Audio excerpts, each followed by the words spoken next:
Merhaba, iyi günler. Hafta başı Cumhuriyet Gazetesi ile ilgili yaptığım yayında şu yakamdaki kedi broşürünün öyküsünü anlatmıştım. Genç bir mühendis arkadaşın Türkiye'yi Avrupa'da bir ülke için ailesiyle beraber terk ettiğini, oraya yerleşmeye gittiğini, gitmeden önce de bir vedalaşmaya geldiğinde bunu bana hediye ettiğini söylemiştim.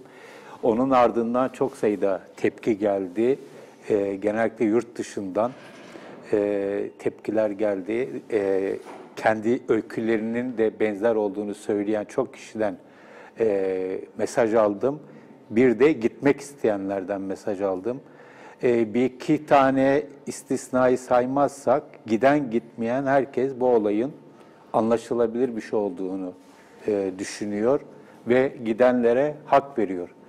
Bir iki tane istisna o vatan haini vesaire gibi diyen, yani o klasik ya sev ya terk et yaklaşımına sahip olanların hiçbir kıymeti harbiyesi yok. Çünkü şunu biliyoruz, gidenlerin büyük bir çoğunluğu sevdikleri için ülkelerini terk ediyorlar. Bu çok acayip bir durum. Yani sevmedikleri için ülkeyi terk etmek değil, sevdikleri için ülkeyi terk ediyorlar. Çünkü sevdikleri ülkeyi yaşanamaz görüyorlar ve buna daha fazla katlanamıyorlar. Böyle bir olay var. Şimdi Sanayi ve Teknoloji Bakanı Mustafa Varank da geçen gün yetişmiş insan kaynağımızı beyin göçüyle kaybediyoruz diye yakındı. Kendisi uzun bir süre Cumhurbaşkanı'nın yanında hep yer aldı, danışman olarak özel kaleminde yer aldı ve şimdi de bakanlık yapıyor. Bu sürecin gelinmesinde herhalde onun da bir dahili vardır. Çünkü bu gençlerin belli bir eğitim almış, iyi bir eğitim almış, yabancı dil bilen gençlerin ülkeyi terk etmesinde siyasi iktidarın o gençlerin önünü kapatmasının çok ciddi bir şekilde rolü var. Önünü kapatmaktan kasıt, bir yığın kasıt var. Türkiye'de bir süredir hep olan bir olay son dönemde çok daha net bir şekilde ortaya çıktı. Kayırmacılık, klientelizm olarak adlandırılır Batı'da. Kayırmacılık çok ciddi bir şekilde var. Liyakat değil, sadakatin öne çıkması var. Bir de tabii Fethullahçılık deneyinden dolayı çok büyük bir şüphecilik var ve birçok insanın Fethullahçılıkla alakası olsun olmasın işini kaybettiği, devlette işini kaybettiği, özel sektörde de önünün tıkandığı bir süreç yaşıyoruz ve bu kolay kolay biteceğe de benzemiyor. Ama olay sadece bundan ibaret değil. Gençler burada önlerini göremiyorlar.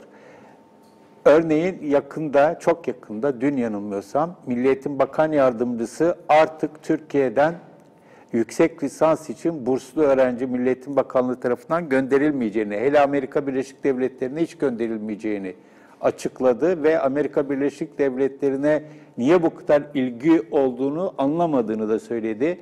İşte bu zihniyetin, böyle bir yaklaşımın devlette egemen olması ve muslukların da bu zihniyetin elinde olmasıyla beraber insanlar, gençler burada çok fazla ümit taşıyamıyorlar. Yani Amerika Birleşik Devletleri'nde ve Batı ülkelerinde yüksek lisans yapılmayacak da nerede yapılacak? Hele Türkiye'de diyelim ki yapılması varsayılıyor. Son dönemdeki akademideki o çok büyük cadı avından sonra şu anda evet efendimcilerle dolan, tamamen kayırmacılıkla yürüyen,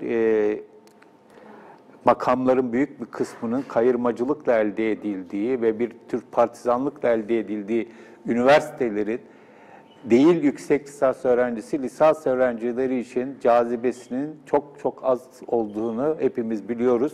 Hala cazip olan üniversitelerin tepesinde de kılıçların sallandığını biliyoruz. Bir şekilde onların diğer üniversiteleri, tıpkı liselerde de oldu bu, diğer üniversitelerin seviyesini onların yanına çekmek yerine onların seviyesini diğer üniversitelerin seviyesine indirme yaklaşımı. Yani bir vasatlık, hatta vasat altının egemenliği yaşanıyor ve bundan dolayı insanlar umutlarını gençler, özellikle dünyaya daha açık olanlar, yabancı dil bilenler, belli bir eğitim almış olanlar ve iyi eğitim almış olanlar ve Batı ile çok yoğun ilişkisi olanlar da Türkiye'nin artık batılılık iddiasının giderek azaldığı düşüncesinin de hakim olduğunu görüyoruz.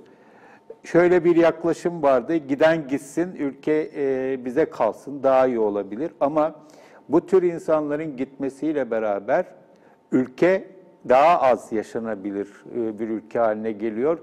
Ülkenin kalitesi düşüyor.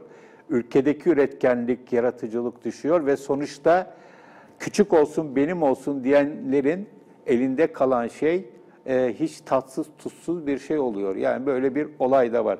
Geçen Yeni Şafak'ta Faruk Aksoy çok ilginç bir yazı yazdı. Bayağı da tartışıldı aslında. Tam da bu konuları yazdı. Yenilirken güzel yenilen ülkelere gidiyorlar diye bir yazı yazdı. Orada İstatistik Kurumu'nun rakamını verdi. Bir önceki yıla göre %42.5'lik artış var. Bu oran 253.640 kişiye tekabül ediyor dedi ve bunların ezici bir çoğunluğunun da 25 ila 29 yaş aralığındaki gençler olduğunu yazdı.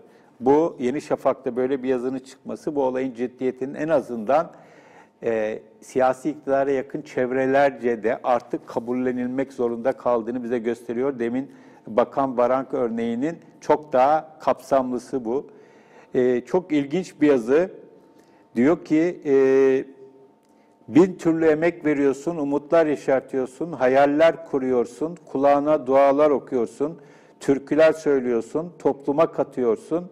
Fakat görgüsüzün biri, şark kurnazı üçkağıtçının teki geliyor, o zeki çocuğun önüne geçiyor, hakkını, hukukunu gasp ediyor, yarınını çalıyor, hayatını zindana çeviriyor. Bu çok güzel bir örnek.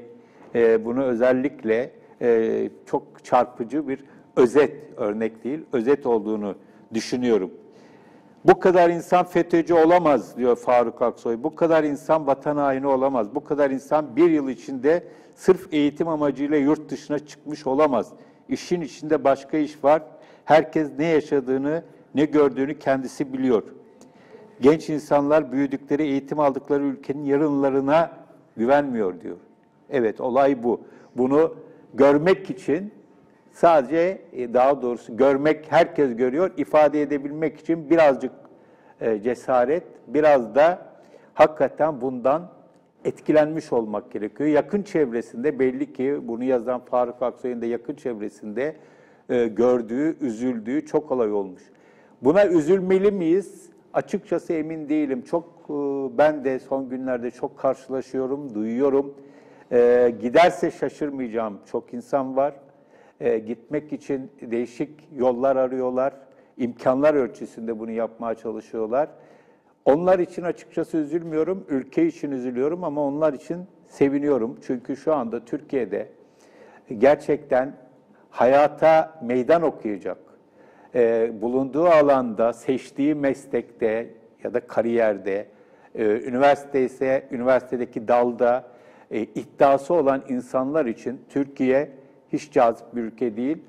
Ekonomik anlamda yaşadığımız sıkıntılarla beraber bu artık çok daha bariz bir şekilde kendini göstermeye başladı. Artık şurası çok net. Şu haliyle baktığımız zaman Batı'nın herhangi bir yerinde para kazanmanız size daha iyi bir hayatı garanti ediyor ve tabii ki burada bir başka husus var.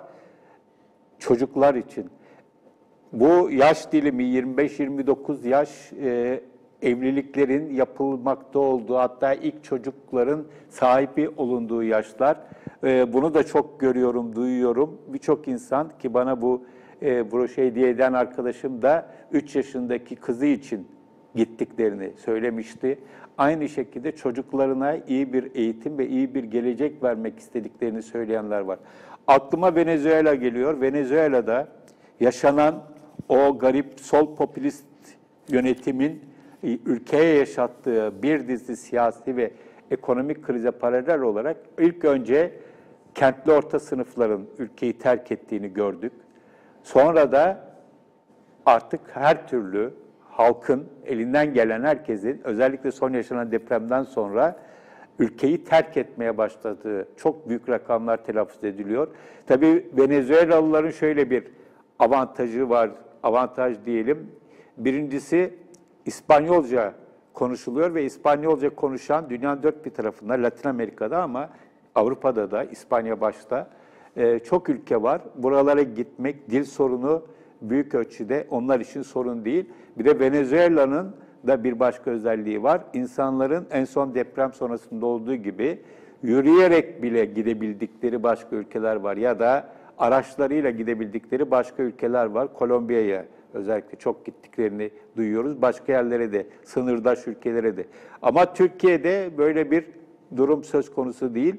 Yani dil tek başına yeterli olmuyor. Bir yabancı dil, Batı dili bilmek gerekiyor. Onun için şu anda ülkeyi terk edenlerin sayısının çok daha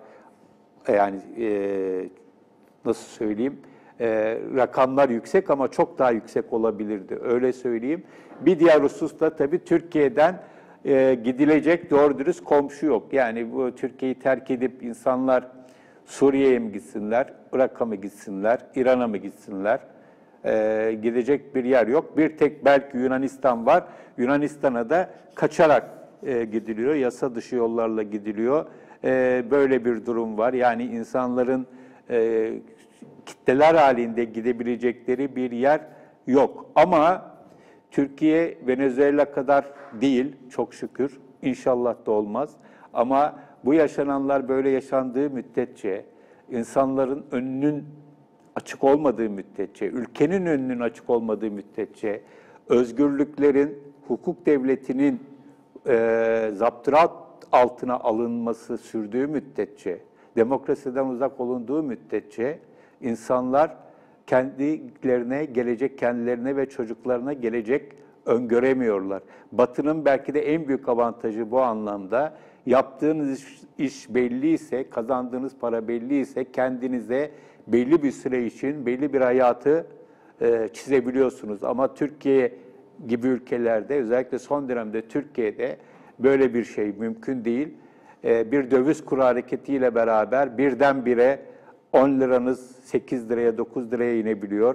Ve birçok şey, hayatınız kökten değişebiliyor. Bir darbe girişiminin ardından hiç alakanız olmasa bile hayatınız kararabiliyor. Attığınız bir tweetten dolayı başınıza işler gelebiliyor vesaire. Ve tabii burada Türkiye'nin önü açık değil, Türkiye'nin önüne açmaya talip olan odaklar, kurumlar, partiler yok. Bir de böyle bir mesele var.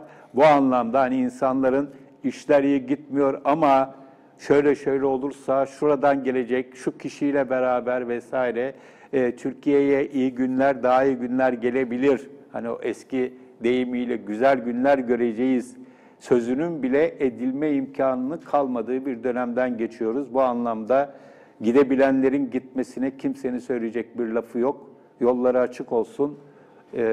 Ama umarım Türkiye tekrar o kişileri geri kazanmayı hak edecek bir ülke olur. Söyleyeceklerim bu kadar. İyi günler.